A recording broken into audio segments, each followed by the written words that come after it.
I think that when I first had to say, I've got to speak up and speak out. Getting paid a fraction of the cost. I'm tired of hearing my sisters say the same thing over and over. I think that when I first had to say, I've got to speak up and speak out getting paid a fraction of the cost. I'm tired of hearing my sisters say the same thing over and over. The controversy surrounding Oprah Winfrey, sparked by Tara G.P. Henson's emotional revelations, has sent shockwaves. Through Hollywood Remember, how Henson broke down on Gayle King's Sirius XM show, discussing the pay disparities in Hollywood. Her words, "I'm just tired of working so hard being gracious at what I do getting paid." A fraction of the cost resonated deeply within the entertainment community, and beyond Henson's frustration, was payable as she spoke about the endless cycle of being underpaid and undervalued despite her immense talent and contributions to the industry, and if I can't fight for them coming up behind me, then what the am I doing? I'm sorry. Yeah, don't apologize, enter 50 Cent, the rapper turned mogul who didn't hesitate to amplify Henson's outcry. Taking to his social media platforms, 50 Cent echoed Henson's sentiments targeting Oprah directly. They dropped the ball, forget them. Tara P. Henson, I'm ready to work. He declared on Instagram a clear show of support for Henson and a direct challenge to the status quo. This wasn't just a fleeting moment of solidarity. It was a significant alignment in a broader narrative of challenging systemic issues in Hollywood. 50 Cent's support for Henson isn't surprising, considering his history of critiquing Oprah and her approach to Black entertainers. His accusation that Raw built her empire on the backs of Black artists, while allegedly underpaying them, struck a chord with many. The rapper's outspoken stance seems to resonate with a growing sentiment in the industry, where more and more voices are being raised against long-standing inequities. You get tired, I heard people go, you work a lot, or half to the math ain't making. The debate intensified as social media users began scrutinizing Oprah's role in the pay disparities. Comments flooded in, with one user shoes alleging reading between the lines, Oprah and C don't pay Black actors. Another, Jasmine, pointedly said Oprah's skin is black, but she moves like the rich white man. Her wealth has allowed her to be. These statements, albeit speculative, underscored a growing public perception of Winfrey as complicit in the systemic undervaluing of Black talent in Hollywood. Ceiling when it's time to renegotiate. I'm at the bottom again, like I never did what I just did. And I'm just tired. I'm tired.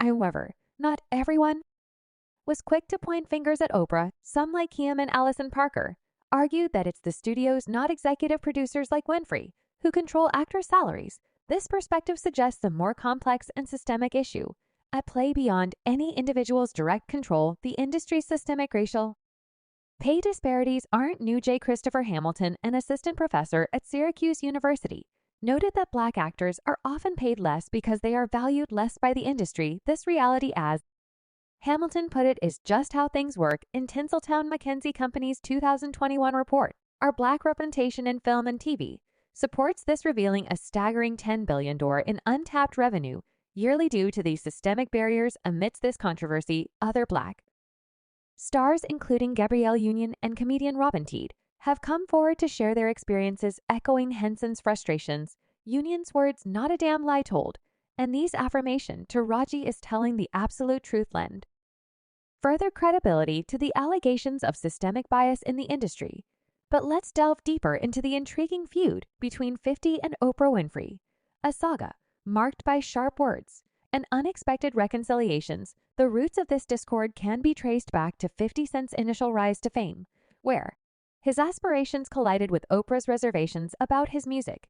His revelations against Oprah are not just a footnote in celebrity gossip, but a narrative rich with conflict and resolution. 50 Cent, born Q.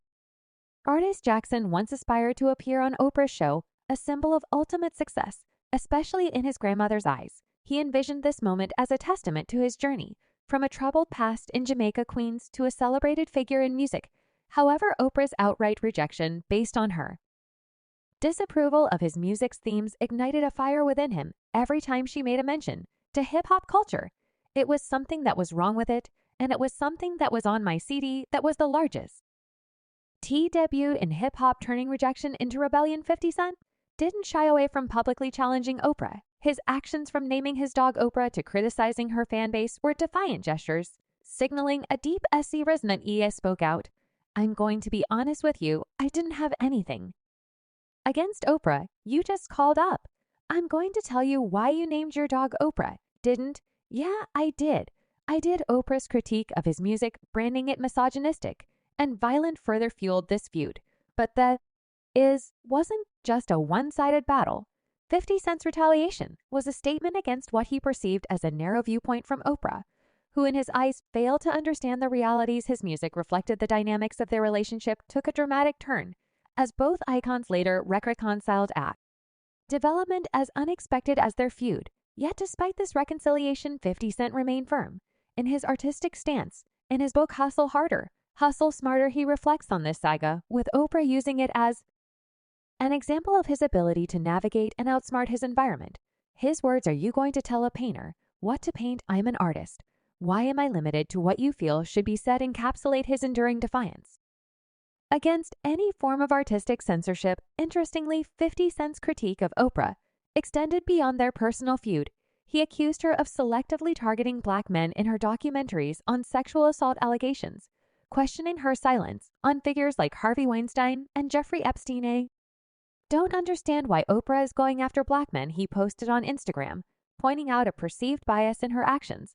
This accusation added another layer to their complex relationship, intertwining personal grievances with broader societal issues. Delving into the Monique and Oprah Winfrey feud further illuminates the dark underbelly of Hollywood, a theme that 50 Cent has been vocally opposing. In 2009, following Monique's Oscar win for her performance in Precious, a film Winfrey executive produced The Seeds of Discord, where Swan Monique received a phone call from Oprah, who proposed featuring her brother Gerald, the brother who molested her, on her show. Monique declined, but Oprah went a step further by bringing not only Gerald, but also Monique's parents onto the show. This breach of trust plunged Monique into emotional turmoil and set the stage for their ongoing feud.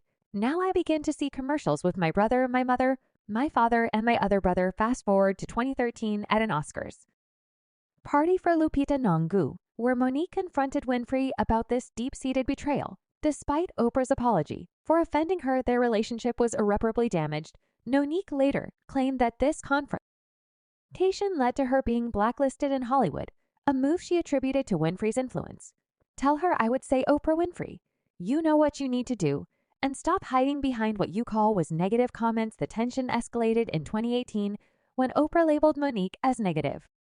Responding to Monique's public criticisms over the years, this label coming from a figure as influential as Oprah had significant implications for Monique's career. In 2020, Monique took to Instagram to call out Oprah for her inconsistent approach towards figures like Harvey Weinstein compared to Michael Jackson and Russell Simmons. Monique accusations not only reignited their feud, but also shed light on the complex dynamics of power and representation in Hollywood, adding to the controversy. Monique's strained relationship with Tyler Perry further exemplified the industry's brutal politics. Perry, along with Winfrey and Daniels, was accused by Monique of contributing to her Hollywood exile. This feud originated from Monique's refusal to promote Precious at the Cannes Film Festival without additional compensation, a decision that Perry and others reportedly viewed as uncooperative. And "I fulfilled my contract. Now, if anybody else wants me to do anything else, there's a price to that, because what we're not in is slavery." 50 Cent, witnessing these events, publicly called on Oprah and Perry to apologize to Monique, emphasizing the unfair treatment she received post her Oscar victory.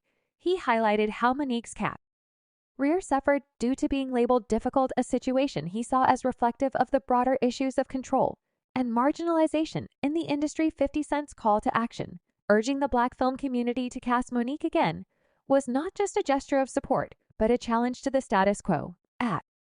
We delve further into these complicated relationships and the impact they have on the careers of those involved. It becomes increasingly clear that the glamorous facade of Hollywood often masks a reality rife with conflicts, betrayals, and struggles for power and recognition. Amidst the unfolding drama, fan comments poured in, painting a vivid picture of public opinion.